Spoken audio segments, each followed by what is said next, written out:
संभलो कि सुयोग न चला जाए, संभलो कि सुयोग न जाए चला, कब व्यर्थ हुआ सदुपाय भला। पथ आप प्रशस्त करो अपना, अखिलेश्वर है अवलंबन को, न रहो न निराश करो मन को। करके विधिवाद न खेद करो, करके विधिवाद न खेद करो, निज लक्ष्य निरंतर भेद करो। करके विधिवाद न खेद करो, निज लक्ष्य निरंतर भेद करो। बनता बस उद्यम ही विधि है, मिलती जिससे सुख की निधि है। समझो धिक निष्क्रिय जीवन को, न रहो न निराश करो मन को। जग में रहकर कुछ काम करो, कुछ नाम करो, कुछ नाम करो। तो दोस्तों, ये पंक्तियां थीं मैथिली शरण गुप्त की। और मैथिली शरण गुप्त को दद्दा और कनकलता उपनाम से भी जाना जाता है। इनका जिक्र मैं बार बार आपसे क्यों करता हूँ, ये कविताएं आपके लिए बहुत महत्वपूर्ण हैं, इसलिए हम दोस्तों इनको सुनाते और सुनते हैं। तो दोस्तों, स्वागत है आपका महामना एकेडमी के इस लर्निंग प्लेटफॉर्म पर। CUT UG वाले आप सब दोस्त अच्छे होंगे, मैं उम्मीद करता हूँ। स्वस्थ तो होंगे ही, हालांकि गर्मी दिन प्रतिदिन बढ़ती जा रही है, तो इस चीज़ को ध्यान में रखते हुए हम क्या बोलते हैं, पानी वानी का सेवन करते रहेंगे, है ना दोस्तों। क्योंकि क्लास कभी कभी बहुत लंबा सत्र हो जाता है, तो आपको कोई दिक्कत लेने की जरूरत नहीं है। आप पानी वानी पीते रहेंगे ताकि आप एकदम प्रसन्नता आपके मुख पर बनी रहनी चाहिए। प्रसन्नता आपके मुख पर बनी रहेगी तो ये बहुत ज़रूरी रहेगा, क्योंकि आप सकारात्मक रूप से इस सत्र का आनंद ले सकेंगे। तो आज का सत्र हमारा है वाक्यांश के लिए एक शब्द। क्या है दोस्तों? वाक्यांश के लिए एक शब्द, यानी कि जिस तरीके से कवि, एक शायर अपनी प्रतिभा को दिखाने के लिए बहुत सी बातों को कहने के लिए बहुत कम शब्दों का चुनाव करता है ना। कवि एक क्या काम करता है? कवि या शायर वो काम करता है कि बहुत लंबी बात को एक संक्षेप में कहने का, संक्षेप में और प्रभावी ढंग से। जिस तरीके से बहुत लंबी बात को प्रभावी ढंग से कहा जाता है, उसी प्रकार से ये वाक्यांश के लिए एक शब्द होते हैं, यानी बहुत लंबे लंबे वाक्य होते हैं, उनके लिए बस एक शब्द आपको कहना होता है, तो उसे ही वाक्यांश के लिए एक शब्द होते हैं। वाक्यांश मतलब जो वाक्य का अंश होता है। एक वाक्यांश एक लाइन का हो सकता है, 2 लाइन का भी हो सकता है, लेकिन एक शब्द होता है वाक्यांश के लिए, जो उसको संकेतित करता है, उसको बताता है, वो क्या होता है दोस्तों? महज उसमें कुछ वर्ण लगे होते हैं, कुछ अक्षर मिल करके वो शब्द बनता है।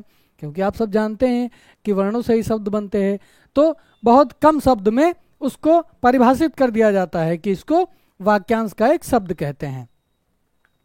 तो आप सब हम उम्मीद करते हैं कि आप निरंतर सत्र का आनंद ले रहे होंगे, क्योंकि हमने बहुत कुछ व्याकरण के पक्ष पे चर्चा कर दी है ना।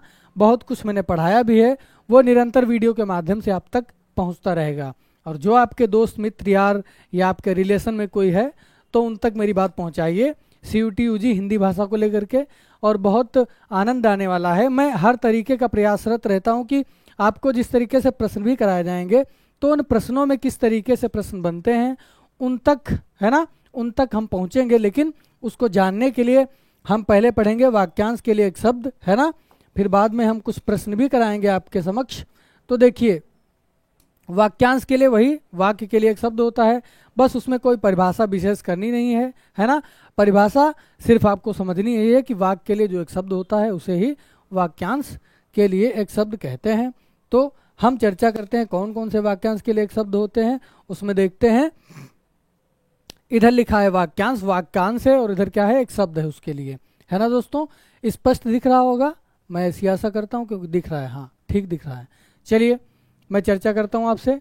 क्या है दोस्तों वाक्यांश? इधर क्या लिखा हुआ है? इधर लिखा हुआ पुरुष की गोद में सोने वाली स्त्री, है ना, उसको क्या कहते हैं? अंकशायनी कहते हैं, अंकशायनी, है ना दोस्तों। क्या कहते हैं? अंकशायनी। और फिर क्या है? बही खाता के हिसाब किताब की जांच करने वाला क्या होता है? अंकेशक होता है ना। अंकेशक। अंडे से उत्पन्न होने वाला या अंडे से जन्म लेने वाला को होता है अंडज कहते हैं, उसको क्या कहते हैं? अंडज कहते हैं। बिल्कुल बहुत ही सरल कुछ वाक्यांश जो महत्वपूर्ण हैं, जो आपके परीक्षा के दृष्टिकोण से महत्वपूर्ण है। हालांकि महत्वपूर्ण तो बहुत कुछ है, जितना आप जान लें, जितना आप अधिक जान लेंगे उतना आप अच्छी चीज़ें ज़्यादा जान जाएंगे, तो कोई दिक्कत नहीं भाई। ज्ञान किसी को नुकसान नहीं करता है, जिससे खाना नुकसान कर सकता है लेकिन ज्ञान किसी को नुकसान नहीं करेगा। जानने की इच्छा आपकी है तो जानने की इच्छा जो रखता है उसे क्या कहते हैं, जिज्ञासु कहते हैं। ये सब वाक्यांश में हम पढ़ने वाले हैं, तो आप जानने के इच्छुक हैं तो निरंतर मेरे सत्र का आनंद लीजिए, है ना दोस्तों। पीपीटी के माध्यम से मैं पढ़ा रहा हूँ। कुछ कलर मैंने चेंज नहीं किया है, कलर से थोड़ा अट्रैक्टिव दिखता है, लेकिन मैंने प्रयास किया है कि आप तो अधिक से अधिक बात पहुँच जाए आप तक। आप समझदार हैं, बुद्धिमान है ना, वो तो मैं जानता ही हूँ। अंडे से उत्पन्न जन्म लेने वाला क्या होता है, अंडज होता है। मूल कथा में प्रसंगवश प्रयुक्त लघु कथा, जैसे कोई प्रसंग कोई सुना रहा है, हम लोग अक्सर कहानियां बताते हैं या किसी से चर्चा कर रहे होते हैं तो कोई दूसरी बात बीच में करनी होती है। एक ही व्यक्ति जब कोई कथा को बता रहा होता है, कोई बात बता रहा होता है और प्रसंगवश उसमें कोई दूसरी बात जोड़नी पड़ जाती है तो उसे क्या कहते हैं दोस्तों, उसे अंतः कथा कहते हैं। जिस तरीके से आप भागवत वगैरह सुने होंगे, भागवत वगैरह सुने हुए होंगे, तो उसमें जब जैसे राम की कथा सुनाई जा रही है तो या कृष्ण की भागवत गीता सुनाई जा रही है तो रामचरितमानस का वर्णन करते करते उसमें बीच में जो प्रसंगवश दूसरी कथा आ जाती है तो उसे क्या कहते हैं, उसे ही अंतः कथा कहते हैं। क्या कहते हैं दोस्तों, अंतः कथा कहते हैं, है ना दोस्तों। क्या कहते हैं, अंतः कथा कहते हैं। क्या कहते हैं, अंतः कथा कहते हैं। महल में रानियों का निवास स्थान क्या होता है, अंतःपुर कहते हैं उसको। क्या कहते हैं, अंतःपुर कहते हैं। क्या कहते हैं, अंतःपुर, अंतःपुर, है ना दोस्तों, अंतःपुर। फिर है सबके अंतःकरण यानी मन की बात जानने वाला क्या होता है, अंतर्यामी होता है। क्या होता है, अंतर्यामी होता है, जो आपके मन की बात को जान लेता है। जिस तरीके से एक दार्शनिक होता है, हम लोग जाते हैं कि बताइए कि अब आजकल तो देख रहे हैं कि बहुत सारे क्या बोलते हैं दार्शनिक हैं। अब तो बाबा लोग अपना जादूगर मनाते हैं, कहते हैं हम बहुत बड़े जादूगर हैं। वो कुछ नहीं होता, वो एक विज्ञान होती है। उसको जिसके पास उसका ज्ञान होता है वही क्या होता है, उसको दार्शनिक कहते हैं, ज्योतिष शास्त्र कहते हैं ना। और क्या है यहाँ पर देखिए, जिसे अंतःकरण की मन की बात जान लेता है, अंतर्यामी कहते हैं ना। जिसे जीता ना जा सके, जिसे जीता ना जा सके, अजेय, जिसको जीता ना जा सके, अजेय।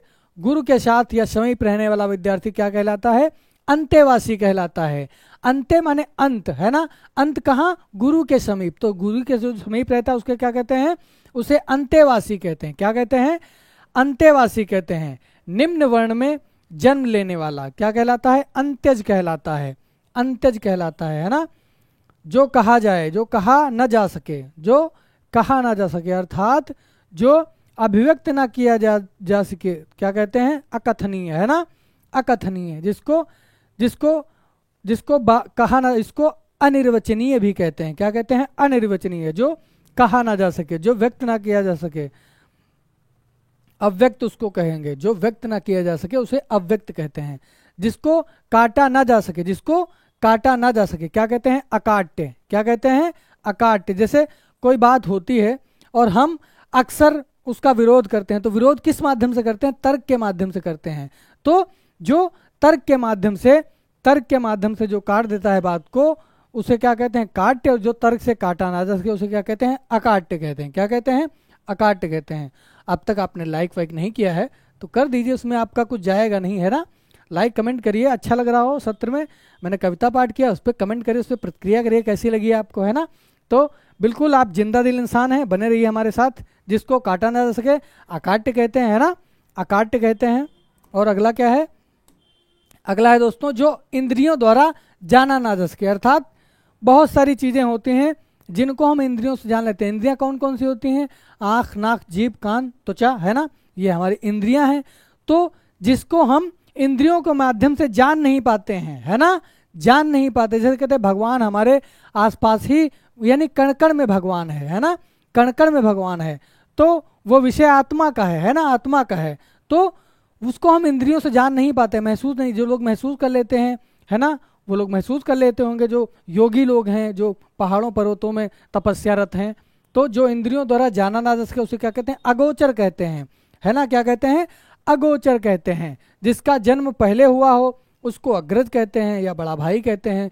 जिसका जन्म तुमसे पहले हुआ हो क्या कहलाता है, अग्रज कहलाता है। जो सबसे आगे रहता हो, क्या कहते हैं, जो सबसे आगे रहता हो। आप सब आगे रहते होंगे, क्लास में बैठते होंगे, कहें सर मेरी पहली वाली सीट है, मैं पहले बैठूंगा जाके। कुछ लोगों की तो फिक्स होती है कि मैं आगे ही बैठूंगा, उनके लिए कुछ ऐसा दबदबा बनाते हैं क्लास में कि समझ लो उनकी सीट खाली ही होती है ना। लेकिन जो पहले आता है वो आगे बैठता है। कभी कभी ऐसा होता है, हम लोग खूब मौज काटे होंगे, है ना। तो देखिए, जो सबसे आगे रहता हो, यानी हमको आगे रहना ही चाहिए हर कोई काम में, पढ़ाई लिखाई में, है ना, तो उसे क्या कहेंगे? अग्रणी कहेंगे। क्या कहेंगे? अग्रणी कहेंगे। पहले आओ और पहले पाओ, है ना। जो स्त्री सूर्य न देख सके उसे क्या कहते हैं? असूर्य पस्या। क्या कहते हैं? असूर्य पस्या, है ना, असूर्य पस्या। ये बहुत महत्वपूर्ण शब्द है दोस्तों, इसको आप बिल्कुल, है तो महत्वपूर्ण शब्द, लेकिन कुछ जो महत्वपूर्ण परीक्षा की दृष्टि से उन पर मैं टिक करते हुए चल रहा हूं। जो वस्तु चलायमान न हो, क्या कहते हैं? जो वस्तु चलायमान न हो, अर्थात जो चल ना सके, यानी वस्तुएं वैसे भी चलायमान नहीं होती हैं, तो वो क्या कहलाती हैं? अचर, अचर, है ना। क्या कहते हैं? अचर। जो जिसका विचरण न कर सके, अचर, है ना। जो वस्तु चलायमान ना हो, जिसके आने आगमन की कोई तिथि निश्चित ना हो, अतिथि कहते हैं, है ना। क्या कहते हैं? अतिथि। मान लो आपके घर में अचानक से कोई मेहमान आता है ना, तो क्या होता है? वो अतिथि होता है, क्योंकि उसकी तिथि निश्चित नहीं होती है कि वो बता करके आ पाए। अगर बता करके आए तो वह मेहमान हो जाएगा, है ना। मेहमान या पहुना कहते हैं उसको, है ना, पहुना। और जिसकी तिथि ही निश्चित ना हो, अचानक अचानक देखते हैं तो कहते हैं अहो भाग्य हमारे जो आप हमारे घर पधारे, है ना। तो कभी कभी स्वागत सत्कार में हम कहते हैं, मार क्या बोलते हैं कि घर घर में आइटम खाने का ये वो सब कुछ आओ भगत में लग जाते हैं हम लोग, है ना। तो क्या कहलाता है? जो जिसकी आने की तिथि निश्चित ना हो उसे क्या कहते हैं? अतिथि कहते हैं। क्या कहते हैं दोस्तों? अतिथि कहते हैं, अतिथि कहते हैं, है ना। बात को अत्यधिक बढ़ा कर कहना, बात को अत्यधिक बढ़ा चढ़ा कर कहना क्या कहलाता है? अतिशयोक्ति कहलाता है। क्या कहलाता है? अतिशयोक्ति। अतिशय धन उक्ति क्या कहलाता है? अतिशय, अतिशय धन उक्ति। उसे ही मिलकर क्या होता है? अतिशयोक्ति होता है। कौन सी संधि हो गई यहाँ पर? यहाँ पर गुण संधि का उदाहरण यहाँ पर प्रस्तुत कर दिया गया है आपके समक्ष। कौन सी संधि है? गुण संधि का प्रयोग यहाँ पर किया गया है। अतिशय धन उक्ति अर्थात अतिशयोक्ति, है ना। अत्यधिक बारिश होना, अतिशयोक्ति की बात कभी कभी बच्चों को डराने के लिए कहा जाता है। छोटे छोटे बच्चे होते हैं, अरे वहाँ मत जाना, वहाँ ये होता है, वहाँ वो होता है, ऐसे ऐसे डराने के लिए, है ना, ताकि बच्चे वो काम ना करें। और हमारे कवि लोग हैं, कवि लोग इसका प्रयोग अधिक करते हैं। वीर रस के जो कवि होते हैं, है ना, वो लिखते हैं कि कवितावली में तुलसीदास जी लिखते हैं, बाल धी विशार विकरार ज्वाल जाल मानो लंका लीली बेक काल रसना पसारी है, केंधों वे मवीथिका भरे हैं भूर धूम केतु वीर रस वीर तरवार सी उघारी है, तुलसी सुरस चाप केंधो दामिनी कलाप केंधो चली मेरु ते कृसान सर भारी है, देखे जतु धन या कुलानी कहे कानन उजारो या नगर प्रजारी है। क्या सर बड़बड़ाए चले जा रहे, मेरी समझ में नहीं आ रहा है ना। समझाते हैं आपको। कहते हैं बाल धी विशाल, जब हनुमान जी जाते हैं लंका को, तो वहां पर उसका चित्रण किया है बाबा तुलसीदास ने। कहा है बाल धी विशाल, यानी बाल का जो है विकराल रूप हो गया है। बाल धी विशाल विकराल ज्वाल जाल मानो, उनकी पूंछ में जब आग लगी है तो ऐसा लग रहा है कि बिल्कुल ज्वालाएं धधक रही हैं।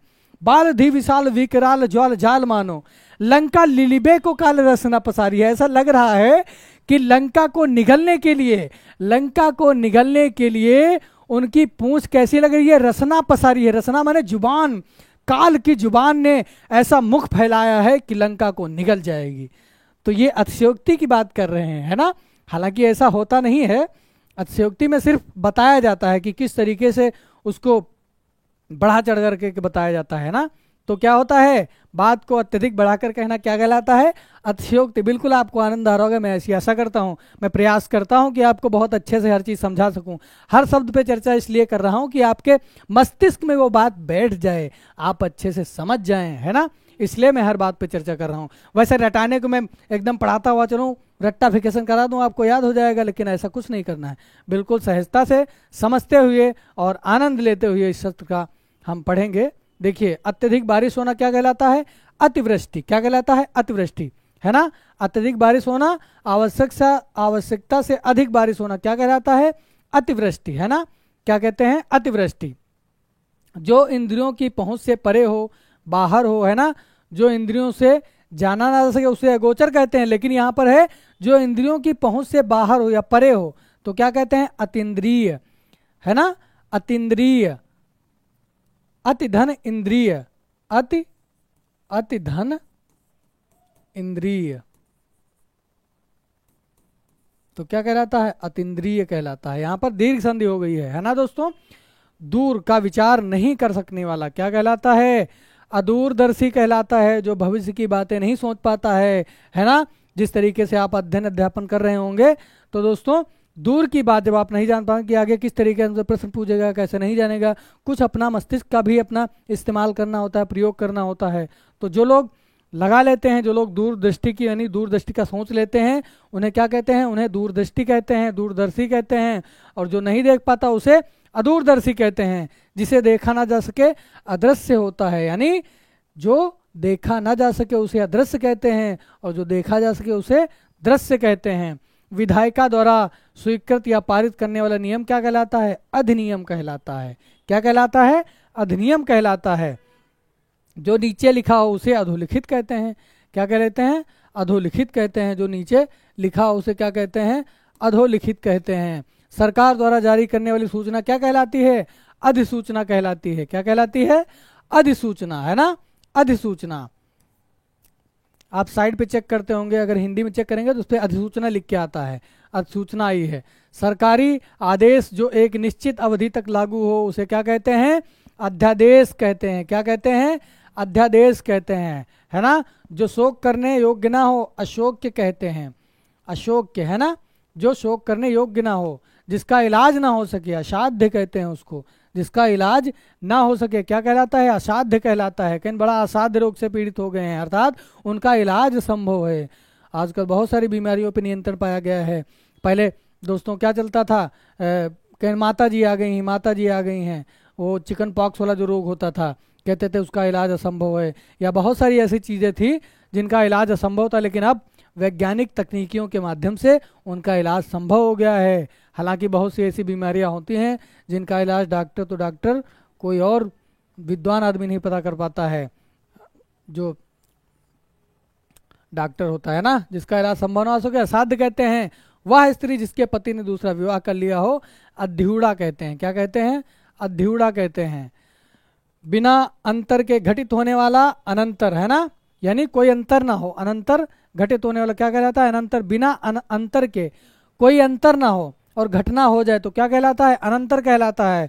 जिसको बुलाया नहीं गया हो अनाहूत कहते हैं। क्या कहते हैं? अनाहूत कहते हैं, है ना। कहीं ना आए मुंह उठाए चले आए, है ना, कहीं मुंह उठाए ना और चले आए, है ना। तो क्या कहलाता है? जो बुलाया ना गया हो। भाई बुलाना, जहाँ पर बुलाया ना गया वहाँ हमको कतई नहीं जाना चाहिए, बिल्कुल। क्या कहते हैं? कि जिस तट पर प्यास बुझाने से अपमान प्यास का होता हो उस तट पर प्यास बुझाने से प्यासा मर जाना अच्छा है। तो जहाँ पर आपका सम्मान नहीं हो वहाँ आपको जाना नहीं चाहिए। तो जिसे बुलाया ना गया हो उसे क्या कहते हैं? अनाहूत कहते हैं, है ना दोस्तों। अनाहूत कहते हैं। जो ढका हुआ नहीं हो उसे अनावृत्त कहते हैं या अपरिछिन्न कहते हैं। क्या कहते हैं? अनावृत्त, है ना दोस्तों, अनावृत्त, अनावृत कहते हैं। जो ढका हुआ ना हो, जो ढका हुआ ना हो उसे क्या कहते हैं? अनावृत या अपरिछिन्न कहते हैं, है ना। जो दोहराया ना गया हो, जिसे दोहराया ना गया हो क्या कहलाता है? क्या कहलाता है? अनावृत। यहां पर देखिए दोस्तों, अनावृत और अनावर्त में आपको कोई दिक्कत नहीं होनी चाहिए। बिल्कुल इस शब्द को देखिए, आप इस शब्द को ध्यान दीजिए। इसे क्या कहते हैं? अनावृत। क्या कहलाता है? क्या कहलाता है? जो दोहराया ना गया हो, जो दोहराया ना गया हो उसे क्या कहते हैं? अनावृत कहते हैं, है ना, अनावृत कहते हैं। रिश की पाई लगी हुई है। और जो दोस्तों जिसका कोई क्या है, जो दोहराया ना गया हो क्या कहलाता है? अनावर्त कहलाता है। जो ढका हुआ ना हो, जो ढका हुआ ना कहो तो अनावृत। वृत्त माने क्या होता है? वृत्त माने चक घुमावदार, ये वृत्त होता है। और कहता है अनावृत, है ना। तो क्या कहलाता है? जो ढका ना गया हो। और जिसे अनावर्त होता है, अनावर्त, अनावर्त, है ना। तो क्या होते हैं? अनावृत। क्या कहलाता है? जो दोहराया ना गया हो, है ना, जो दोहराया ना गया हो। जिसका कोई ग्रह ना हो, जिसका कोई गृह ना हो, घर ना हो, क्या कह लेते हैं? अनिकेत कहते हैं। निकेतन माने क्या होता है, घर होता है। तो क्या होता है, अनिकेत, जिसका कोई घर ना हो, क्या कहलाता है, अनिकेत होता है। ये बहुत महत्वपूर्ण शब्द है, अनिकेत। पलक झपकाए बिना देखना, है ना, क्या कहलाता है, पलक झपकाए, जो पलक न झपकाए उसे अनिमेष कहते हैं या निर्निमेष कहते हैं, है ना, निर्निमेष। हालांकि ऐसा कोई होगा ही नहीं जो पलक न झपकाए, ऐसा हो ही नहीं सकता है। लेकिन जो पलक न झपकाए, कुछ काम ऐसे होते हैं सूक्ष्म दृष्टि से किए जाते हैं जिसमें पलक झपकाना बंद होता है, तो क्या कहता है, अनिमेष या निर्निमेष कहलाता है। वह मत या सिद्धांत जो हर पदार्थ को नश्वर मानता है उसे क्या कहते हैं, अनित्यवादी कहते हैं। क्या कहते हैं, अनित्यवादी कहते हैं। क्या कहते हैं, अनित्यवादी कहते हैं। और दोस्तों, जो सिद्ध या प्रमाणित न किया जा सके उसे अप्रमेय कहते हैं। क्या कहते हैं, अप्रमेय कहते हैं, है ना, अप्रमेय कहते हैं। और जिसको मापा ना जा सके उसे अपरिमेय कहते हैं। जिसे मापा ना जा सके क्या कहते हैं, अपरिमेय, अपरिमेय। जिसे मापा ना जा सके उसे क्या कहते हैं, अपरिमेय कहते हैं। और जिसको प्रमाणित ना किया जा सके उसे अप्रमेय कहते हैं, है ना। अप्रमेय और अपरिमेय में फर्क होता है, अंतर होता है, वो मैंने आपको स्पष्ट कर दिया है। जिसे सिद्ध या प्रमाणित ना किया जा सके अप्रमेय, और जिसे नापा ना जा सके, जिसे मापा ना जा सके उसे अपरिमेय कहते हैं। जिसका परिहार ना हो सके अपरिहार्य कहते हैं, है ना। जिसका परिहार्य ना हो सके, परिहार ना हो सके उसे अपरिहार कहते हैं। तो आगे चलते हैं, आगे देखिए क्या है, नियम के दायरे से मुक्त, नियम के दायरे से मुक्त होता है उसे क्या कहते हैं, अपवाद कहते हैं। हम लोग अक्सर नियम में जब नियम पढ़ रहे होते हैं, जब नियम पढ़ रहे होते हैं तो उसमें क्या कहलाता है, अपवाद का जिक्र आ जाता है। क्या आता है, अपवाद का जिक्र आ जाता है ना दोस्तों। क्या आ जाता है, अपवाद का जिक्र आ जाता है कि ये क्या है दोस्तों, अपवाद है नियम का। क्या कहते हैं, ये अपवाद है नियम का, है ना। तो अपवाद क्या कहलाता है, जिसमें नियम कोई नहीं लगता है ना, जिसमें कोई नियम कानून नहीं होता है उसे क्या कहते हैं, नियम के दायरे से मुक्त होता है उसे अपवाद कहते हैं। क्या कहते हैं, अपवाद कहते हैं। दोपहर के बाद का समय क्या कहलाता है, अपराह्न कहलाता है ना। सुबह का क्या कहलाता है, पूर्वाह्न कहलाता है। आवश्यकता से अधिक धन संग्रह करना अपरिग्रह कहलाता है ना। अपरिग्रह महात्मा बुद्ध ने दिया था, सत्य अस्ते अपरिग्रह, है ना। यानी धन को बहुत ज़्यादा इकट्ठा नहीं करना चाहिए, आवश्यकता से अधिक धन संग्रहण नहीं करना चाहिए, नहीं तो बहुत कुछ फ्रॉड हो जाएगा आपके साथ, है ना। हालांकि हम लोग तो वैसे हैं ही नहीं, तो धन भाई बहुत बड़े जो मालिक हैं, है ना, बड़े बड़े लोग हैं, उनको इकट्ठा करके रखते हैं। अब अभी न्यूज आई थी, कौन थे, कोई थे, उनके घर में नोटों का अंबार लगा था, है ना। तो इस तरीके से नहीं करना चाहिए हमको। धन आवश्यकता से अधिक नहीं संग्रह करना चाहिए, व्यर्थ में धन को व्यय या खर्च नहीं करना चाहिए, और व्यर्थ में भी पैसा हमको खर्चा नहीं करना चाहिए, है ना दोस्तों। खर्च करने वाला क्या कहलाता है, अपव्ययी कहलाता है, जो व्यर्थ में धन को खर्च करता है ना। व्यर्थ में धन को खर्च करता है उसे क्या कहते हैं, अपव्ययी कहते हैं। और जो कम खर्चा करता है या सही जगह खर्च करता है उसे मितव्ययी कहते हैं, है ना दोस्तों, मितव्ययी कहते हैं। जो बिना खर्च, मतलब जो खर्च करता है लेकिन खर्च करने वाला व्यर्थ में, जो व्यर्थ में खर्च करता है उसे अपव्ययी कहते हैं। और जो सार्थक खर्च करता है उसे क्या कहते हैं, उसे मितव्ययी कहते हैं। अभिनय करने वाला पुरुष क्या कहलाता है, अभिनेता कहलाता है ना, जिसको एक्टर कहते हैं हम लोग। जिस पर आरोप या अभियोग लगाया गया उसे अभियुक्त कहते हैं, है ना दोस्तों, अभियुक्त कहते हैं। किसी वस्तु को प्राप्त करने की तीव्र इच्छा क्या कहलाती है, अभिप्सा या अभिलाषा कहलाती है। जिस तरीके से पुष्प की अभिलाषा हमने पढ़ा था, क्या पढ़ा था, चाह नहीं मैं सुरबाला के गहनों में गूथा जाऊं। तो पुष्प की जो अभिलाषा वहां प्रस्तुत की गई है, यानी एक कवि पुष्प की अभिलाषा को किस तरीके से प्रस्तुत करता है। मुझे तोड़ लेना बनमाली, उस पथ में तुम देना फेंक, है ना। जिस पथ जावे प्राण प्राण निछावर करने, जिस पथ जावे वीर अनेक, है ना। यानी वतन की वेदी पर जो चढ़ने के लिए जा रहे हैं वहां पर मुझे फेंक देना। तो क्या है, अभिलाषा क्या होती है, किसी वस्तु को प्राप्त करने की तीव्र इच्छा, यानी कुछ पाने की बहुत बहुत तीव्र इच्छा, उत्कंठा, उसे क्या कहते हैं, अभिप्सा या अभिलाषा कहते हैं। जिसकी पहले से कोई आशा ना हो क्या कहलाता है, अप्रत्याशित कहलाता है। क्या होता है, जिसकी पहले से कोई आशा ना हो। कहते हैं हमें कोई ऐसी आशा नहीं थी, है ना, हमें आपसे कोई ऐसी आशा नहीं थी कि आप ऐसा कर देंगे, तो क्या कहते हैं उसको, अप्रत्याशित कहते हैं। जो वस्तु दूसरे के पास रखी हो, किसी के पास रखी हुई दूसरी वस्तु क्या कहते हैं? अमानत कहलाते हैं, है ना। अमानत क्या कहलाता है? अमानत, अमानत, है ना। जो वस्तु दूसरे के पास रखी हो, अमानत, उसे क्या कहते हैं? अमानत कहते हैं। जो मानव के योग्य ना हो उसे अमानवीय कहते हैं। क्या कहते हैं? अमानवीय कहते हैं या अमानुषिक कहते हैं दोस्तों, है ना। अमानुषिक, बहुत सारी घटनाएं आजकल अमानवीय घटनाएं हो रही हैं, है ना दोस्तों। तो वो सब मनुष्य के लिए नहीं बना है, वो सब मनुष्य के लिए नहीं है। मनुष्य, मनुष्य है वही कि जो मनुष्य के लिए मरे, है ना। हुई न यूं स्मृत तो वृथा वृथा जिए, वृथा मरे वृथा जिए, मरा नहीं वही कि जो जिया ना आपके लिए। यही प्रसूप प्रवृत्ति है कि आप ही चरें, वही मनुष्य है कि जो मनुष्य के लिए मरे, वही मनुष्य है कि जो मनुष्य के लिए मरे। तो दोस्तों मानव के जो योग्य ना हो उसे अमानवीय कहते हैं, है ना दोस्तों। अमानुषिक कहते हैं। क्या कहते हैं? अमानुषिक। इतने सारे युद्ध हो रहे हैं, इतने सारे युद्ध हो रहे हैं देश में, है ना। किस तरीके से युद्ध की विभीषिका में हमारे देश बहुत सारे जल रहे हैं, लेकिन होता क्या है? युद्ध से शांति नहीं मिल सकती है ना। क्या कहते हैं? एक हमारी शायरा है, बहुत क्या बोलते हैं, बहुत प्रसिद्धि पा गई हैं वो शायरा, बहुत अच्छा लिखती हैं, आपको सुनाता हूँ मैं। कि जंग से मुल्क जीते गए हैं सदा, प्यार से जीत लेता है दिल आदमी। जंग से मुल्क जीते गए हैं सदा, प्यार से जीत लेता है दिल आदमी। ये तुम्हारी निगाहों में नफरत है जो, इसको चाहत बना दूं अगर तुम कहो। ये तुम्हारी निगाहों में नफरत है जो, इसको चाहत बना दूं अगर तुम कहो। चलिए दोस्तों, आप कहेंगे बिल्कुल गाने पे ही तुले हुए हैं सर जी, है ना। आपको आनंद के लिए बताता हूं मैं। जो मानव के योग्य ना हो तो क्या कहलाता है? अमानवीय या अमानुषिक कहलाता है। आप आनंद लेते हुए चलेंगे, इसलिए मैं बीच बीच में आपको कुछ सुनाता और गुनगुनाता रहता हूं, क्योंकि ऐसे रटाने की चीज़ होती तो मैं आपको पढ़ा के चला जाता अभी, है ना। तो हमको क्या करना है? हमको बिल्कुल आनंद के साथ में पढ़ते हुए चलना है। क्या करता है? आनंद से पढ़ते हुए चलना है हमको।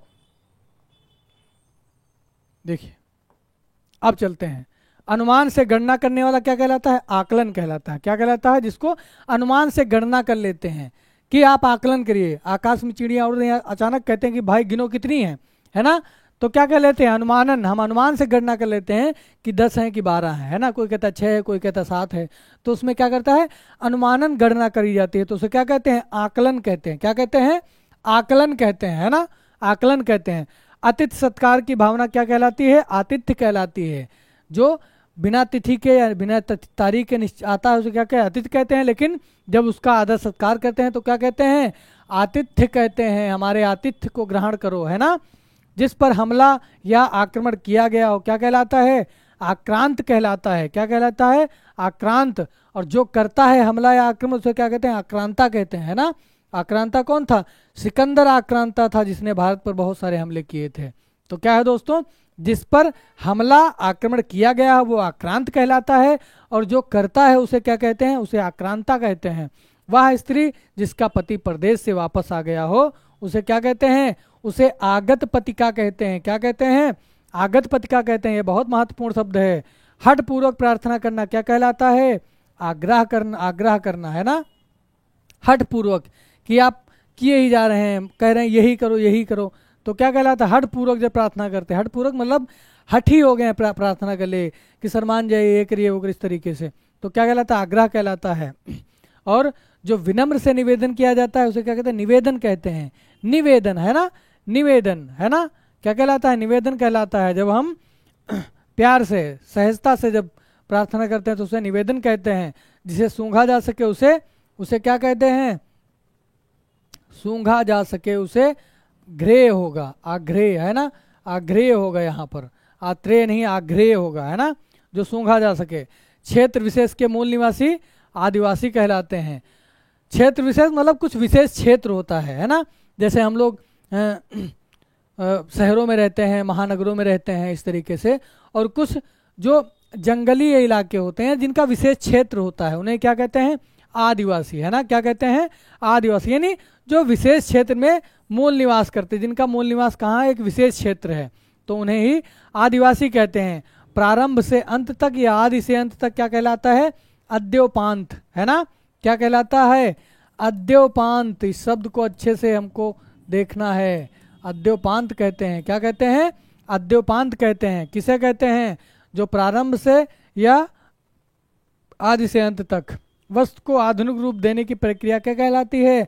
आधुनिकीकरण कहलाती है ना? आधुनिकीकरण, धुनकने वाला नहीं है ये आधुनिकीकरण होता है, यानी विचारों से, वैज्ञानिक विचारों से आप युक्त हो जाएं और समाज में हर चीज का सरोकार को आप समझने लगें, है ना? नए नए विचार आने लगे, तो उसे आधुनिकीकरण के। आधुनिकीकरण सिर्फ कपड़े पहनने से नहीं होता है कि आप बिल्कुल मॉडर्न हो गए, चश्मा लगा लिए, स्टाइलिश पैंट पहन लिए, चश्मा लगा लिए, है ना? नई नई टी शर्ट पहन रहे हैं, आज को देख रहे हैं किस तरीके से पहनावा चल रहा है हमारे समाज में। तो आधुनिकीकरण उससे नहीं होता है, आधुनिकीकरण विचारों से होता है, मन मस्तिष्क से भी होता है, उसे ही क्या कहते हैं? आधुनिकीकरण। हालांकि यांत्रिक दुनिया हो गई, बहुत सारे यंत्र आ गए हैं, आप श्यामपट पे पढ़ते थे, आप ब्लैक स्मार्ट बोर्ड पे पढ़ने लगे हैं, तो ये आधुनिकीकरण का कमाल है ना? तो क्या कहलाता है? वस्तु को आधुनिक रूप देने के लिए क्या कहलाता है? आधुनिकीकरण कहलाता है। जिसका संबंध आत्मा से हो या आत्मा से संबंध रखने वाला कौन कहलाता है? आत्मिक या आध्यात्मिक कहलाता है। क्या कहलाता है? आध्यात्मिक कहलाता है ना दोस्तों? जिसका संबंध आत्मा से हो, कहीं बड़े आत्मीय व्यक्ति हैं वो, है ना? यानी कि बहुत ही अध्यात्म को वो अनुसरण करते हैं, अध्यात्म का वो बहुत अनुसरण करते हैं, इसीलिए उनको क्या कहते हैं? आध्यात्मिक कहते हैं, जिसका संबंध आत्मा से हो। तत्काल कविता करने में सक्षम कवि वह कवि जो तत्क्षण कविता कर सके। मंच पे अचानक कवि जब कोई पढ़ रहा होता है तो तुरंत बना के कविता पढ़ देता है, तो उसे क्या कहते हैं? आंसू कवि कहते हैं।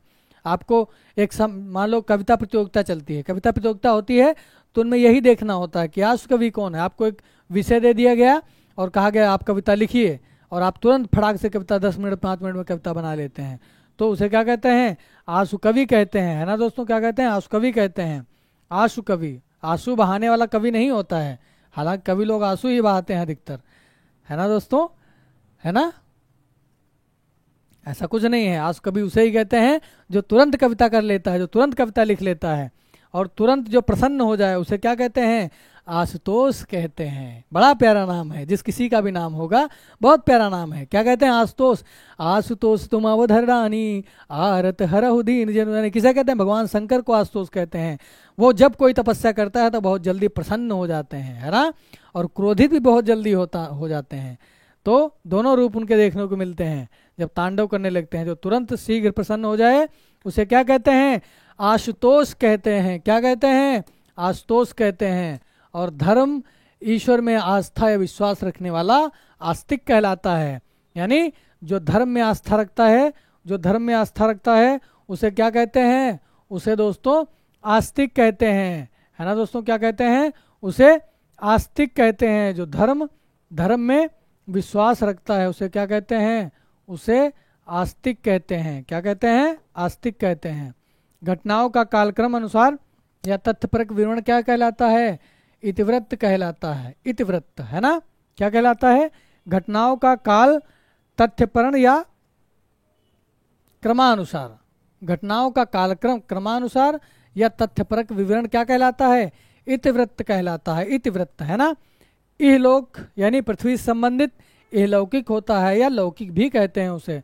जो लोक जगत से संबंध रखता हो उसे लौकिक कहते हैं। जो इस पृथ्वी से संबंधित हो उसे इहलौकिक कहते हैं। जो दूसरों की और जो परलोक की बात करता है, यानी जो ऊपर की बात करता है, उसे अलौकिक कहते हैं, है ना? क्या कहते हैं? अलौकिक कहते हैं। दूसरों की उन्नति या प्रगति देखकर जलने वाला क्या कहलाता है? ईर्ष्यालु कहलाता है। क्या कहलाता है? ईर्ष्यालु, ईर्ष्या रखने लगता है। आपकी उन्नति से प्रसन्न कोई नहीं हो रहा है तो समझ लो बड़े खतरे वाली बात है, आप उससे सचेत हो जाइए, है ना? है ना? कुछ लोगों को शोभता नहीं है कि आपकी उन्नति हो रही है और अगल बगल के लोग जो है जले भुने जा रहे हैं, है ना? वैसे भी इतनी गर्मी पड़ रही है और लोग जलने भुनने में बहुत आगे हैं, पता नहीं क्या मज़ा है उनको जलने में, दूसरे से ईर्ष्या रखते हैं। तो हमको जलना नहीं, हमको बिल्कुल प्रेम से रहें, तो कोई चिंता लेने की जरूरत नहीं है। आप एकदम प्रेम मग्न होकर काम करिए, पढ़िए लिखिए, है ना। तो हमको जलना नहीं है, हमको खुश होना है भाई। कोई अपनी मेहनत से गया है वहाँ तक, तो हमको कहते हैं ना कि तुमने मेरा कांटों भरा बिस्तर नहीं देखा, है ना। तो तुमने कांटों भरा बिस्तर नहीं देखा, सिर्फ उसकी ऊंचाइयां देख रहे हो कि वो आगे बढ़ गया है। तो इस चीज़ से हमको ईर्ष्या नहीं करनी है, बिल्कुल एकदम प्रसन्नचित्त होकर उसी का अनुसरण करते हुए आप भी आगे बढ़िए, क्या दिक्कत है ना। तो जो दूसरों को ईर्ष्या रखता है या मन में गंदे ख्याल रखता है, उसे ईर्ष्यालु कहते हैं। वह पर्वत जहाँ सूर्य का उदय दृश्यमान होता है, उसे क्या कह लेते हैं? उसे उदयाचल कहते हैं। क्या कहते हैं? उदयाचल कहते हैं। जिसका मन कार्य जगजीवन से उचट गया हो, उसे क्या कहते हैं? उदासीन कहते हैं। तो हमको इस प्रवृत्ति से एकदम मुक्त रहना है, हमको उदासीन नहीं होना है, हमको उदासीन नहीं होना है, हमको सकारात्मक रूप से प्रसन्नचित्त रहना है। और उसके लिए हमको निरंतर व्यायाम योगाभ्यास करना चाहिए और खेल खेलने चाहिए, और हर चीज़ हमको मन से करनी चाहिए। पढ़ाई लिखाई आप जितनी देर करें बिल्कुल सकारात्मक रूप से, है ना, बिल्कुल मन लगाकर पढ़िए, कोई दिक्कत नहीं। आप 12 घंटे नहीं पढ़ते हैं कोई दिक्कत नहीं, आप 6 घंटे नहीं पढ़ते मत पढ़िए, लेकिन 1 घंटा ही पढ़िए, अच्छे से पढ़िए, है ना। तो जिसका मन कार्य में ना लगे या जो जगजीवन से उचट गया हो, जीवन से उचट गया हो, उसे क्या कहते हैं? उदासीन हो गए हैं, ना हंस रहे हैं ना रो रहे हैं, बीच में लटके पड़े हैं त्रिशंकु की तरह। तो उदासीन हमको नहीं होना है। जिसका मन या उचट गया उसे उदासीन कहते हैं। जल थल दोनों जगह रहने वाला उभयचर कहलाता है। उभयचर प्राणी जैसे मेढका होता है, मेढक क्या होता है? उभयचर होता है, वो पानी में भी रह सकता है और बाहर भी रह सकता है। बतख भी ऐसे होता है, बतख भी बाहर रहती है और पानी में भी रह सकती है। और घड़ियाल भी होते हैं, देखे होंगे आप, पानी के किनारे, वो किनारे बैठ जाते हैं कभी कभी, और दोनों में जो रह लेते हैं, यानी जल और थल जो दोनों में सामंजस्य स्थापित कर लेता है या जो रहता है, उसे क्या कहते हैं? उसे उभयचर कहते हैं। क्या कहते हैं? उभयचर कहते हैं, है ना दोस्तों, उभयचर कहते हैं। जिसका उल्लेख करना आवश्यक हो उसे क्या कहते हैं? उल्लेखनीय कहते हैं, है ना। जिसका उल्लेख करना क्या हो? आवश्यक हो, उसे क्या कहते हैं? उल्लेखनीय कहते हैं। अधिक उपज देने वाली भूमि उर्वरा कहलाती है, उर्वरा। और जिस भूमि पे उपज नहीं होती है उसे क्या कहते हैं? उसे ऊसर कहते हैं। क्या कहते हैं?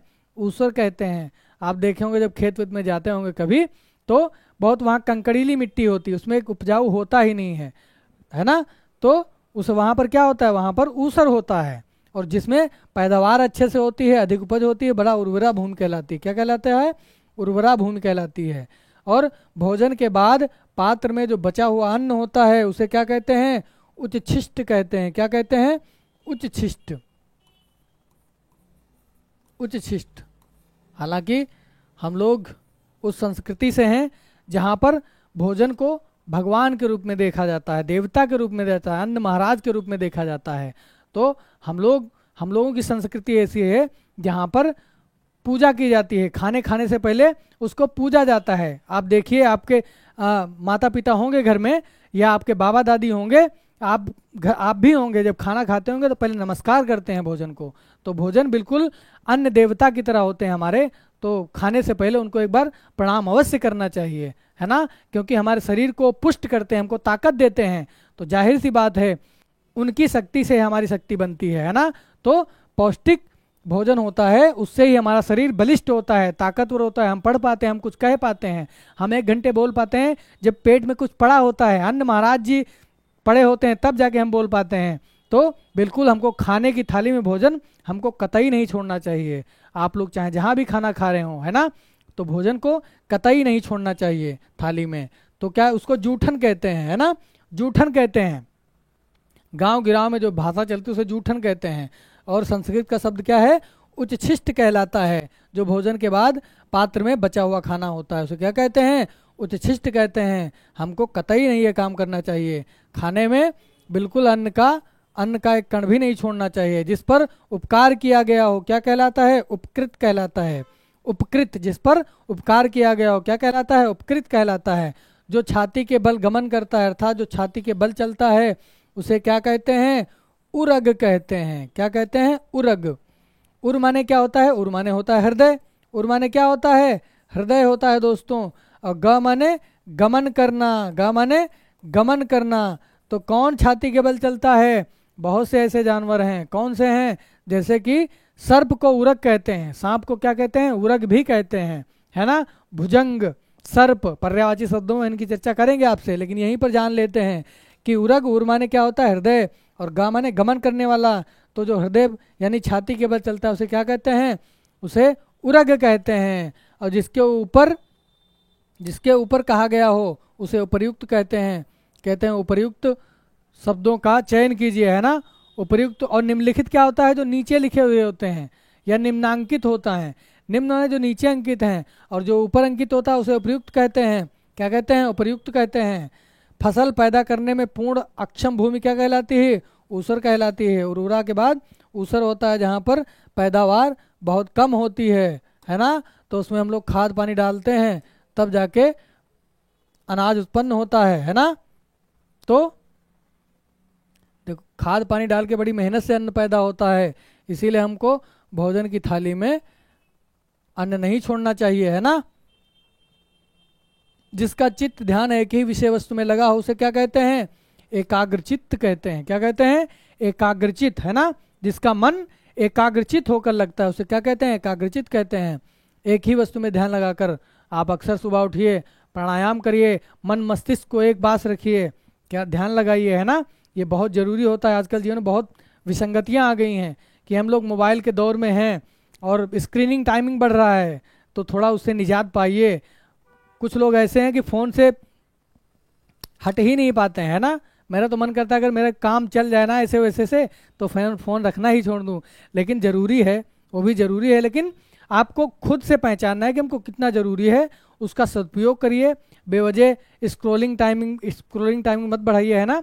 स्क्रीन पे ज़्यादा समय मत बढ़ाइए, नहीं तो दिक्कत हो जाएगी। वो कहते हैं किताबें झांकती हैं बंद अलमारी के शीशों से, बड़ी हसरत से तकती हैं। गुलजार की ये नज्म है, बड़ी हसरत से तकती हैं महीनों अब मुलाकातें नहीं होती, है ना। एक किताब कह रही है, क्या कह रही है? कि किताबें झांकती हैं बंद अलमारी के शीशों से, बड़ी हसरत से तकती हैं महीनों अब मुलाकातें नहीं होती। हम सब एग्जाम के बाद किताबें रख दिए होंगे, कोई मतलब नहीं रहा होगा उनका, है ना।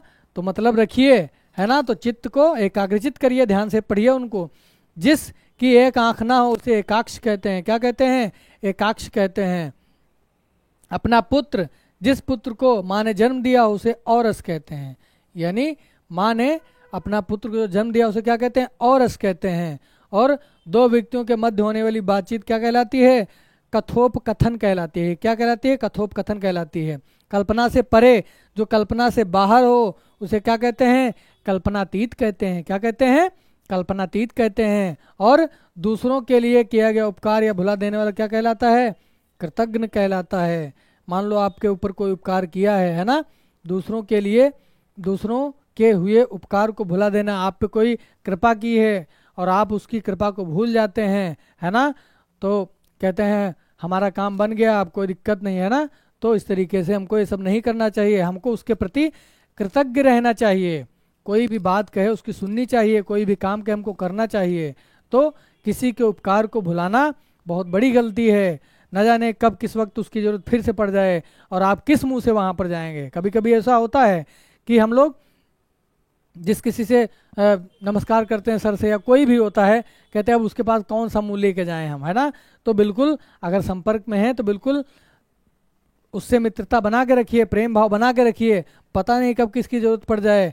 अगर आप पे कृपा की है तो आप बिल्कुल कृतज्ञ रहिए, कृतज्ञ मत होइए।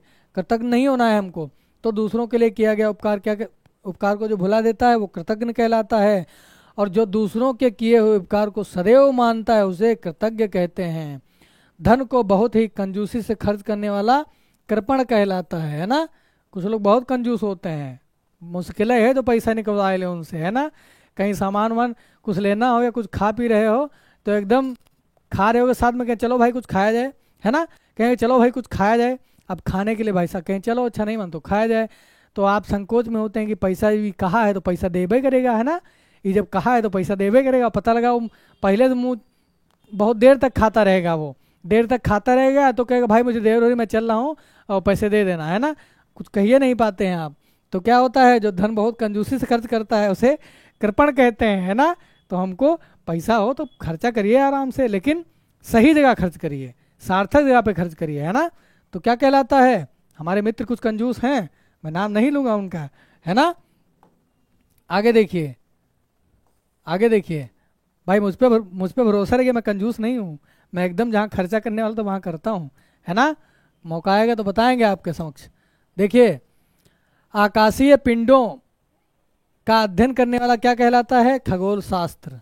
क्या होता है, खगोल शास्त्र। जो आकाशीय पिंडों का क्या करता है, अध्ययन करने वाला होता है, वो क्या कहलाता है, खगोल शास्त्र कहलाता है ना।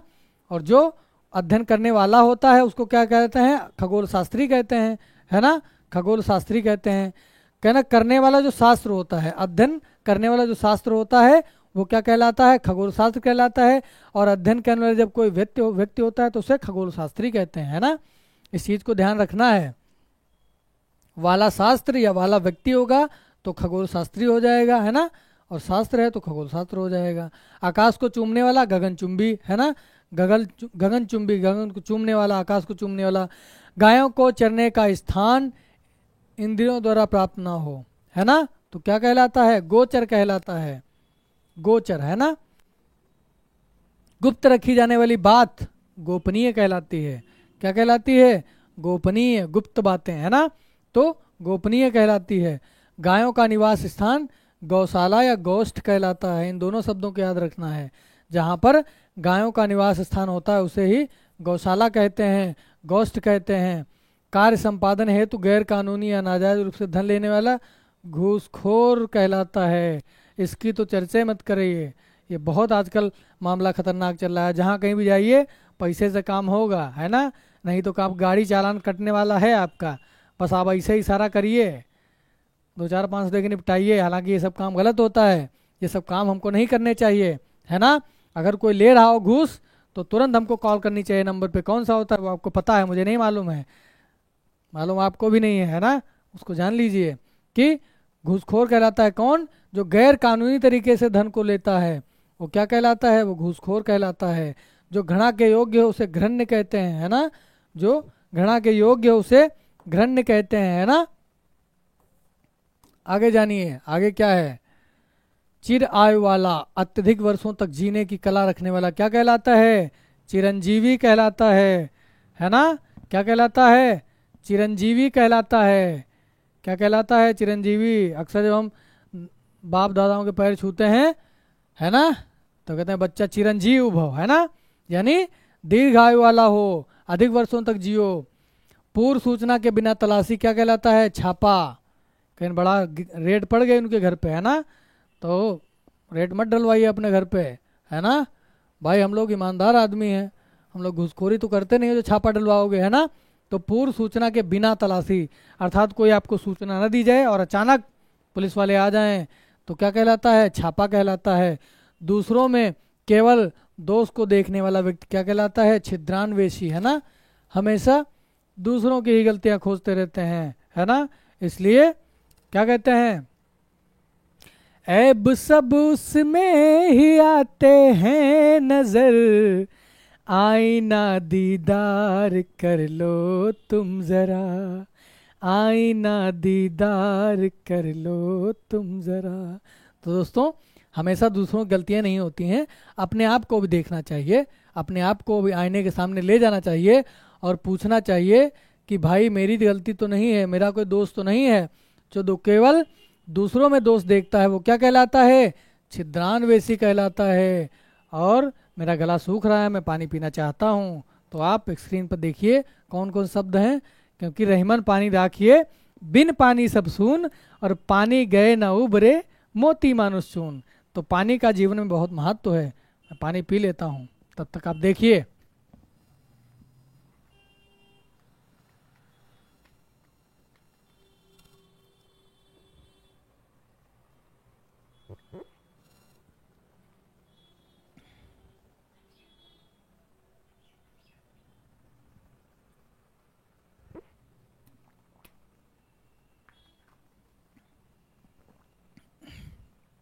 जी हाँ, पढ़ लिए होंगे आप, है ना, पढ़ लिए होंगे। देखिए, दूसरों केवल दोष निकालना छिद्रान्वेषी कहलाता है। जीने की इच्छा रखना, जिंदा रहने की इच्छा जिजीविषा कहलाती है। जो जीने की इच्छा रखता है क्या कहलाता है? जिजीविषा कहलाती है। और जो जानने की इच्छा रखने वाला जिज्ञासा, जानने की इच्छा क्या कहलाती है? जिज्ञासा। और जो जानने का इच्छुक होता है उसे जिज्ञासु कहते हैं, है ना। जो जानने की इच्छा रखता है उसे क्या कहते हैं? जिज्ञासु कहते हैं। और जानने की इच्छा जो होती है उसे जिज्ञासा कहते हैं ना, जिज्ञासा। जिज्ञासा के योग्य होता है जिज्ञास्य कहलाता है। जिज्ञासा के जो योग्य होता है उसे जिज्ञास्य कहते हैं, है ना। इंद्रियों को वश में करने वाला जितेंद्रिय कहलाता है, जितेंद्रिय, है ना, जितेंद्रिय। इंद्रियों को जीतने वाला, इंद्रियों को वश में करने वाला जितेंद्रिय कहलाता है। तेज आंधी के साथ बारिश होना झंझावात कहलाता है ना, झंझावात कहलाता है। और क्या कहते हैं कि कमरे में हवा रोशनी आने हेतु तो दीवार में बनी खिड़की क्या कहलाती है? झरोका। अखियों के झरोकों से मैंने देखा जो सामरो, है ना। तो कमरे में जो हवा रोशनी आने आने दीवार में जो बनी खिड़की होती है उसका कहते हैं? झरोखा कहते हैं। रोग विशेष के निवारण हेतु दी जाने वाली दवा को खुराक क्या कहते हैं? टीका कहलाती है। क्या कहलाती है? टीका कहलाती है। और टीका दोस्तों उसे भी कहते हैं जब किसी पुस्तक पे कोई लघु शोध या कोई छोटी बात कही जाती है तो उसे भी टीका कहते हैं। और जो उस पर लिखने वाला या करने वाला होता है, पुस्तक पे मान लो कोई बड़ी पुस्तक है और उस पर जो टीका करता है या छोटी पुस्तक लिखता है उस पर, तो वो टीका कहलाती है। और जो उसको लिखने वाला होता है वो क्या कहलाता है? वो टीकाकार होता है। और जो कुछ टिप्पणी होती है, कौन टिप्पणी? तथ्य को संक्षिप्त रूप में कहने की लिखने की कला क्या कहलाती है? टिप्पणी। कहते हैं कोई टिप्पणी करिए सर इस पे, है ना, है ना। जैसे मैं कहता हूँ आप कमेंट करिए तो कमेंट को ही टिप्पणी कहते हैं। यानी जो मैं सत्र पढ़ा रहा हूँ उस पर आप टिप्पणी करिए, कुछ कमेंट करिए। और कमेंट का चलन ऐसा हो गया कि हम हिंदी अनुवाद जान ही नहीं पाते हैं कमेंट को और क्या कहते हैं? टिप्पणी कहते हैं ना। टीका टिप्पणी करिए। व्यवहार जो दिखावे मात्र के लिए हो, कपटी व्यवहार, उसे ढकोसला कहते हैं। कहीं ढकोसला मत करिए ज़्यादा, मैं समझता हूँ तुम्हारी सारी चालाकियाँ, है ना। आगे पढ़ते हैं, समय बहुत अधिक हो रहा है लेकिन आपको महत्वपूर्ण तरीके से बताने के लिए मैं कर रहा हूँ ये सब। व्यक्ति द्वारा अपने पद त्याग लिखा गया पत्र क्या कहलाता है? त्यागपत्र कहलाता है। क्या कहलाता है? त्यागपत्र कहलाता है ना। क्या कहलाता है? त्यागपत्र। तैरने या तैर कर पार जाने की इच्छा क्या कहलाती है? तितीर्षा कहलाती है। तितीर्षा क्या कहलाती है? तितीर्षा कहलाती है। जो कठिनाई से मिलता हो, दुर्लभ, जो कठिनाई से मिलता हो क्या कहलाता है? दुर्लभ। कहीं बड़ा दुर्लभ है मिलना, है ना।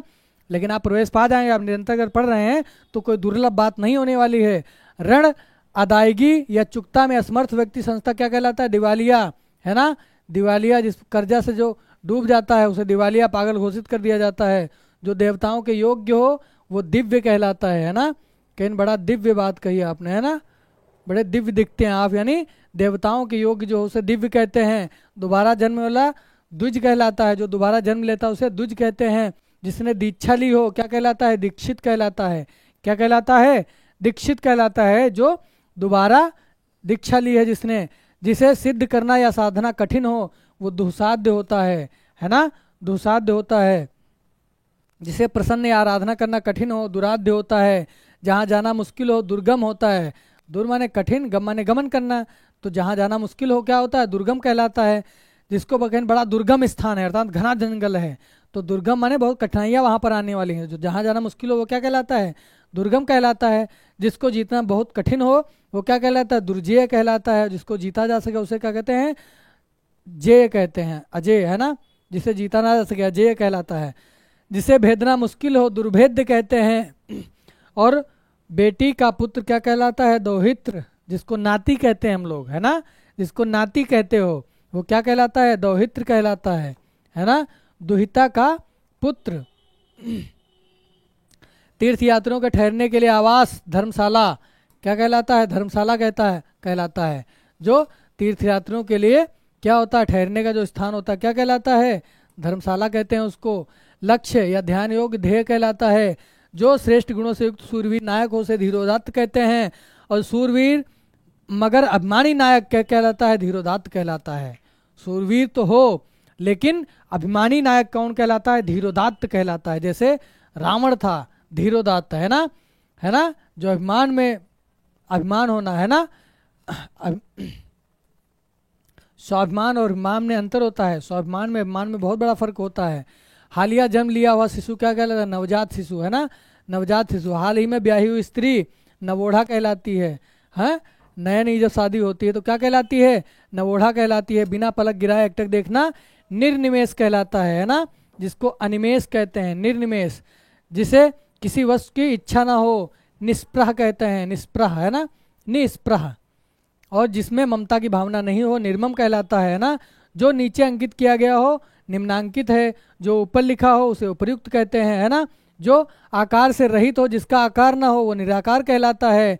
मांस से परहेज करने वाला, मांस न खाने वाला निरामिष कहलाता है। ये बहुत महत्वपूर्ण शब्द है, निरामिष। जो मांस नहीं खाता है उसे निरामिष कहते हैं। या जो उत्तर जवाब न दे सके उसे निरुत्तर कहते हैं। अगर आप तो निरुत्तर हो गए, आप जैसे मान लो किसी ने प्रश्न किया आपसे और आप नहीं बता पाते हैं तो आप क्या हो जाते हैं? आप निरुत्तर हो जाते हैं। आप उत्तर को नहीं जानते हैं तो क्या हो जाते हैं? निरुत्तर हो जाते हैं आप, है ना, निरुत्तर हो जाते हैं। कभी कभी ऐसे प्रश्न पूछ ही दिए जाते हैं कि आप निरुत्तर हो जाते हैं। जिसे देश निकाला कर दिया गया वो क्या होता है? निर्वासित कहलाता है। और मध्य अर्धरात्रि का समय या पहर क्या कहलाता है? निशीत कहलाता है। तो दोपहर को क्या कहते हैं? मध्याह्न कहते हैं ना।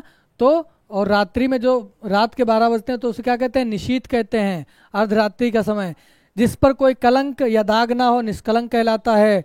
जो परलोक या दूसरे लोक के संबंधित हो पारलौकिक होता है। और जो इस लोक से होता है उसे लौकिक या इहलौकिक कहते हैं, है ना। पशु के ढंग का हो उसे पाश्विक कहते हैं, पाश्विक प्रवृत्ति का आदमी है ना, उसे पशुओं जैसे गुण उसमें आ गए हैं। पीने की इच्छा रखने वाला क्या कहलाता है? पिपासु कहलाता है ना। पीने की इच्छा रखने वाला, है ना। अब क्या पीता है आप ही जानिए, है ना। ड्रिंक पीता है, कुछ और पीता है ना। तो पिपासु जो पीने की इच्छा रखता है पिपासु कहलाता है। प्रदेश या दूसरे देश में रहने वाला कौन सा कहलाता है? प्रवासी कहलाता है ना, प्रवासी। आंखों के सामने इंद्रिय द्वारा स्पष्ट ज्ञान, प्रत्यक्ष ज्ञान, है ना।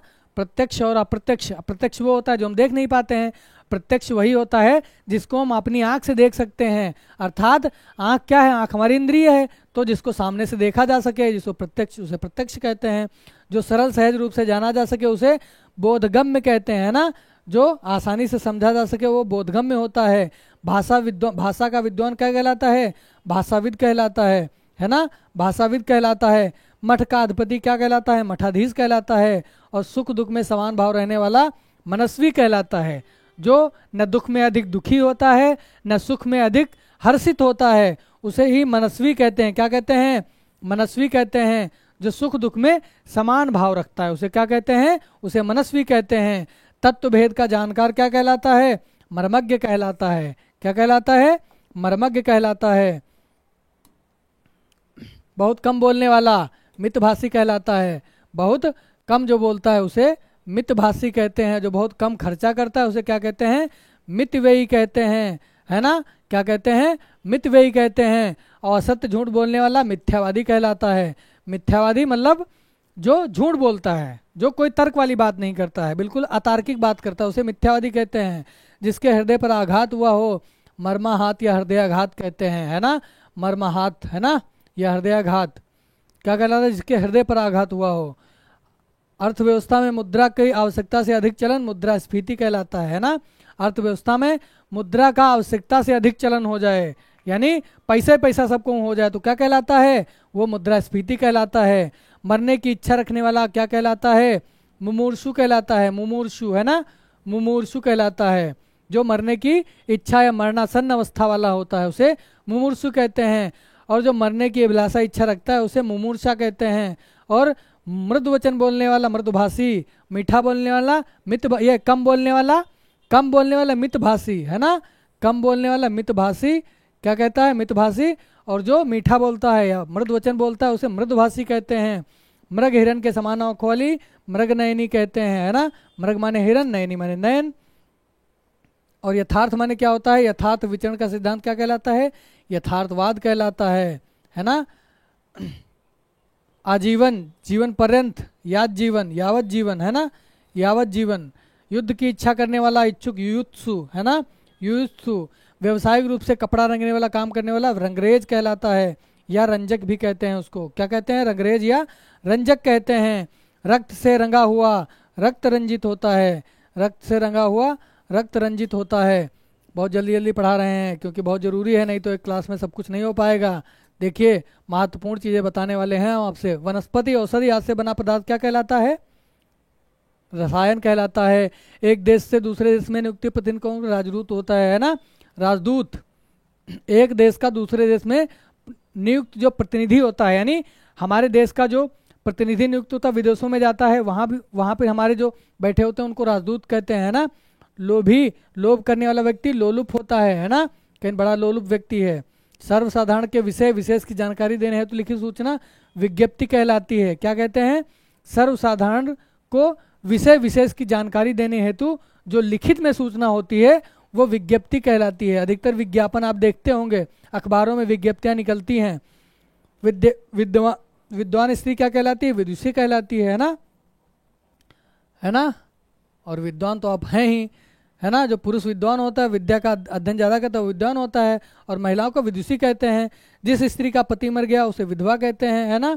और जिस पुरुष की पत्नी मर गई उसे विधुर कहते हैं, है ना, उसे विधुर कहते हैं। तारों भरी रात विभावरी होती है, बीती विभावरी जागरी, जयशंकर प्रसाद की पंक्ति है, बीती विभावरी जागरी, है ना। ये उनकी कविता में आप पढ़ेंगे विभावरी शब्द को। कभी लोग अक्सर इनका प्रयोग कर देते हैं, आप समझ नहीं पाते हैं, तो आप समझ ही लीजिए। तारों भरी रात क्या कहलाती है? विभावरी कहलाती है। पिता की दूसरी पत्नियां सौतेली माता क्या कहलाती हैं? विमाता कहलाती हैं। वंश परंपरा के अनुसार वंशानुगत होता है, जो परंपरा से चला आ रहा है। वह कन्या जिसके साथ विवाह का वचन दिया गया हो वागदान कहलाता है ना, वागदान कहलाता है। वस्तुओं की अदला बदली क्या कहलाती है? वस्तु विनिमय। वस्तु विनिमय दोस्तों क्या होता है? पहले जमाने में क्या होता था, अक्सर पैसे का चलन कम था, तो पैसे की चलन की जगह हम क्या करते थे? हम जब वस्तु का आदान प्रदान कर लेते थे, हमारे पास गेहूं है, आपके पास चावल है, तो हम लोग अदला बदली कर लेते हैं अक्सर, तो उसे ही वस्तु विनिमय कहते थे, है ना। कि आप हमको गेहूं दीजिए, हमसे चावल लीजिए, इस तरीके से। और अब क्या है? यदि आपके पास गेहूं है, पैसा गेहूं नहीं देना चाहते तो पैसा दीजिए उसके चावल का, है ना। तो वस्तु विनिमय कहलाता था क्या? वस्तुओं का अदला बदली। तो सर्वसाधारण को विषय विशेष की जानकारी हेतु लिखित सूचना विज्ञप्ति कहलाती है। ये आपको तो बता ही दिए हैं हम, है ना।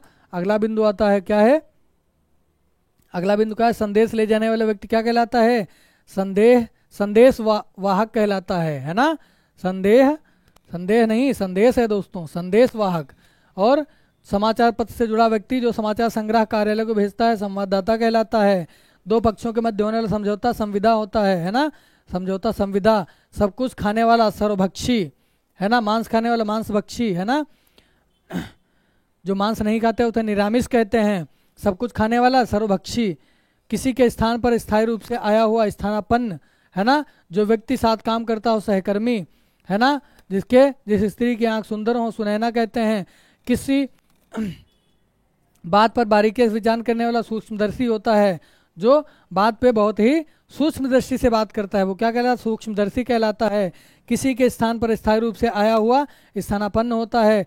हवन संबंधी सामग्री हवि कहलाती है। दूसरे कार्य में दखल देना हस्तक्षेप कहलाता है ना। दखल देना क्या कहलाता है? हस्तक्षेप कहलाता है। जो हाथ से लिखा हुआ हस्तलिखित कहते हैं। जहाँ पृथ्वी और आकाश मिलते दिखाई दें उसे क्षितिज कहते हैं। जैसे हम लोग दूर तक देखते हैं, अक्सर मैदान में जाते हैं, देर तक देखते हैं कि आकाश पृथ्वी मिली हुई है, तो उसको क्या कहते हैं? उसे क्षितिज कहते हैं। क्या कहते हैं? क्षितिज कहते हैं। अगला देखिए, अगला बिंदु क्या है?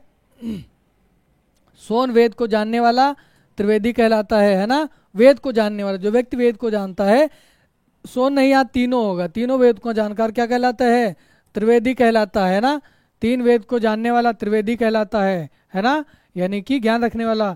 जो गर्दन, कमर या पैर में बल रखकर खड़ा हो उसे त्रिभंगी कहते हैं, है ना। बाण रखने की वस्तु या उपकरण क्या कहलाता है? तूणीर कहलाता है या तर्कस कहलाता है। और सत्व रज तम का मिश्रण समूह त्रिगुण कहलाता है ना। और तीन नदियों का स्थान होता है उसे त्रिवेणी कहते हैं या संगम कहते हैं। कुछ महत्वपूर्ण प्रश्न हैं, उन पे हम चर्चा कर लेते हैं, है ना। जो स्त्री सूर्य भी ना देख सके उसे क्या कहते हैं? उसे क्या कहते हैं? उसे तो बताइए आप लोग कमेंट में, बताइए फटाफट, क्या कहते हैं? उसे असूर्यपस्सा कहते हैं, है ना। क्या कहते हैं? असूर्यपस्सा कहते हैं। और अगला प्रश्न क्या है? अगला प्रश्न ये है कि पैर से सिर तक क्या कहलाता है? बताइए क्या कहलाता है? सिखनाव तो नहीं कहते हैं, है ना, ये नहीं होगा, ये भी नहीं होगा, पादमस्त भी नहीं, अपादमस्त होगा, है ना। पैर से सिर तक क्या कहलाता है? अपादमस्तक कहलाता है ना, अपादमस्तक कहलाता है। अगला बिंदु देखिए, कुछ खास शर्तों पर किसी कार्य को करने वाला समझौता क्या कहलाता है? क्या कहलाता है? संविदा कहलाता है। कुछ खास शर्तों पर किसी कार्य को करने वाला समझौता क्या कहलाता है? संविदा होता है ना, संविदा होता है। क्या होता है? संविदा। कुछ खास शर्तों पर किसी कार्य को करने वाला समझौता क्या कहलाता है? संविदा कहलाता है ना, संविदा। अगला क्या है? अनुचित बात के लिए आग्रह करने वाला क्या कहलाता है? अनुचित बात का आग्रह करने के लिए क्या कहलाता है? दुराग्रह, है ना, दुराग्रह कहलाता है, दुराग्रह। अगला प्रश्न देखिए, अगला प्रश्न क्या है, फटाफट देखिए। अपने सहारे पर चलने वाला या रहने वाला क्या कहलाता है? क्या कहलाता है? अपने आप पर विश्वास रखने वाला आत्मविश्वासी कहलाता है। जो बल से युक्त होता है उसे बलिष्ठ कहते हैं। आत्मनिर्भर होता है ना, आत्मनिर्भर जो अपने पर निर्भर होता है। स्वावलंबी जो खुद का अवलंबन करता हो, है ना, जो खुद के बारे में ही अधिक अभिमान करता हो तो स्वावलंबी कहते हैं। जिसकी पहले से कोई आशा ना हो, है ना, उसे क्या कहते हैं? अप्रत्याशित कहते हैं। हाँ, अप्रत्याशित कहते हैं। क्या कहते हैं? अप्रत्याशित कहते हैं। आशाजनक जिसको प्रत्याशित, यानी कि जिसकी आशा होती है वो प्रत्याशित, और जिसकी पहले से कोई आशा ना हो वो क्या कहलाता है? अप्रत्याशित कहलाता है। क्या कहलाता है? अप्रत्याशित कहलाता है। अप्रमेय, है ना, क्या बताए थे? अप्रमेय। वाक्यांश के लिए एक शब्द बताइए, अप्रमेय क्या होगा? कमेंट करिए फटाफट, बताइए कौन सा है इसमें कौन सा होगा? इसमें बताए थे हम, जिसे तौला या मापा ना जा सके वो क्या कहलाता है? अपरिमेय कहलाता है। और जिसे प्रमाण या सिद्ध ना किया जा सके वो क्या कहलाता है? वो दोस्तों अप्रमेय कहलाता है। अप्रमेय और अपरिमेय में हम आपको फर्क बता दिए हैं, अंतर बता दिए हैं, आप समझ गए होंगे। जो आवश्यक होने वाला हो, जो अवश्य होने वाला हो आवश्यक होता है, समय पर संभव ना हो वो असंभव होता है ना, है ना, जो संभव ना हो उसे असंभव कहते हैं। अगला देखिए प्रश्न, राज्य द्वारा निकाला गया आधिकारिक अध्यादेश क्या कहलाता है? अध्यादेश कहलाता है ना। जो अधिकारी द्वारा सूचना दी जाती है उसे क्या कहते हैं? अधिसूचना कहते हैं, है ना। अधियाचना, जो अधिकारी को याचना करता है, अधियाचना। अधिनियम क्या कहलाता है? कानूनी जो नियम होते हैं उन्हें ही क्या कहते हैं? अधिनियम कहते हैं। अगला बिंदु देखिए क्या है, अगला प्रश्न है कि किसी पर विजय प्राप्त करने की इच्छा रखने वाला क्या कहलाता है? क्या कहलाता है? बताइए क्या कहलाता है? किसी पर विजय प्राप्त करने की इच्छा क्या कहलाता है? जिज्ञासु कहते हैं, जिज्ञासु कहते हैं, है ना, जिज्ञासु कहते हैं। क्या कहते हैं? जिज्ञासु कहते हैं। जानने की इच्छा रखने वाला जिज्ञासु होता है। जो जीत लेता है उसे विजेता कहते हैं, और जो जीता जा सकता है उसे विजित कहते हैं। जीता गया और विजित होता है। वह स्त्री जिसका पति प्रदेश गया हो क्या कहलाती है? वो हैं? वह स्त्री जिसका पति परदेश गया हो, परदेश से लौटा हो तो क्या कहलाता है? वो कहलाता है पोषित पतिका। नवोढ़ा कौन होता है? जिसकी नई नई शादी हुई हो, है ना। और ये क्या होता है? प्रवस्य पतिका होगा, जो विदेशों के साथ गया हो। पोषित पतिका बताएं कमेंट करके आप। अगला प्रश्न देखते हैं हम, अगला प्रश्न देखते हैं। सवाल जवाब करिए। सवाल जवाब बहस उज्जत या दिए गए उत्तर पर प्रत्युत्तर देना क्या कहलाता है? उत्तर पर उत्तर क्या कहलाता है? प्रत्युत्तर कहलाता है ना। जब आप उत्तर नहीं दे पाते तो आप निरुत्तर हो जाते हैं। अगला प्रश्न पढ़िए, अगला प्रश्न पढ़िए। मदिरा पीने का प्याला क्या कहलाता है? हैं? मदिरा पीने का प्याला क्या कहलाता है? क्या कहलाता है? चषक होगा कि चषक होगा? कमेंट करके बताइए आप सब, कमेंट करके बताइए इस प्रश्न को, है ना, कमेंट में बताइए। आपके लिए प्रश्न छोड़ता हूं मैं। जो स्त्री के वशीभूत है, जो स्त्री के वशीभूत है क्या कहलाता है? क्या कहलाता है? स्त्री प्रेमी कहलाता, स्त्रैण कहलाता है ना, स्त्रैण। जो स्त्री के वशीभूत होकर, स्त्री के वशीभूत हो क्या कहलाता है? स्त्रैण कहलाता है ना, स्त्रैण। अगला प्रश्न देखिए, जिसे अपनी जगह से अलग कर दिया गया हो के लिए एक शब्द है, क्या है? जिसे अपनी जगह से अलग कर दिया गया हो, क्या कहलाता है? क्या कहलाता है? संस्थापित, विस्थापित होगा, है ना? विस्थापित, विस्थापित करना, अपने स्थान से दूसरे स्थान पर ले जाना। बुरे उद्देश्य से की गई गुप्त मंत्रणा के लिए एक शब्द बताइए। बुरे उद्देश्य से की गई मंत्रणा क्या कहलाती है? क्या कहलाती है? दुरभियोजना, है ना? दुरभियोजना, गलत योजना, है ना? बुरे उद्देश्य से की गई गुप्त मंत्रणा क्या कहलाती है? क्या कहलाती है? दुरभियोजना, है ना? दुरभियोजना। अगला देखिए, अगला बिंदु क्या है? वह कन्या जिसके साथ विवाह का वचन दिया गया हो क्या कहलाता है? क्या कहलाता है दोस्तों? वागदान, है ना? वागदान होता है इसमें, वागदान। अगला प्रश्न क्या है? बिल्कुल कुछ ही प्रश्न बचे हैं करने के लिए। ऐसी जीविका जिसका कोई ठीक ठिकाना ना हो, ऐसी जीविका जिसका कोई ठीक ठिकाना ना हो, है ना? यानी कि जिसका कोई निश्चित पैमाना ना हो, कोई हमको पता नहीं आज काम मिलेगा नहीं मिलेगा, है ना? कोई जीविका निश्चित नहीं है खाने की, तो क्या कहलाता है? आकाश वृत्ति कहलाता है। क्या कहलाता है? आकाश वृत्ति कहलाता है ना? मरणासन अवस्था वाला व्यक्ति क्या कहलाता है? क्या कहलाता है? बताइए। मुमूर्षु कहलाता है, जो मरने की इच्छा रखता है या मरणासन व्यक्ति होता है। तैर कर पान होने वाला क्या कहलाता है? तितीर्षु कहलाता है ना? तैरना जो जानता है उसे तैराक कहते हैं, और जो इच्छा रखता है वो क्या कहलाता है? तितीर्षु कहलाता है। अंतिम सवाल है कि जो कठिनाई से समझने योग्य हो उसे क्या कहते हैं? दुर्गम। दुर्गम किसे कहते हैं? जहाँ पर जाना असंभव हो, जहाँ पर जाना असंभव हो, जहाँ पर जाया ना जा सके, ना जा सके, है ना? दुर्बोध्य, जिसको आसानी से समझा ना जा सके। हाँ, क्लिष्ट, अगम, है ना? जहाँ पर जाया ना जा सके, अगम। क्लिष्ट किसे कहते हैं? जो कठिनाई से समझने योग्य है। जो कठिनाई से समझने योग्य है क्लिष्ट कहलाता है, या नहीं, क्लिष्ट नहीं, दुर्बोध्य होगा, है ना? आसानी समझ में नहीं आता है, दुर्बोध्य होगा, है ना? क्या होगा? दुर्बोध्य होगा। तो ये कुछ प्रश्न थे, आपसे चर्चा में कर लिए हैं, और अगला बिंदु हम आपको पढ़ाएंगे, जो पढ़ाएंगे वो आपको बता दिया जाएगा। बहुत बहुत धन्यवाद आपका। जय हिंद, जय भारत।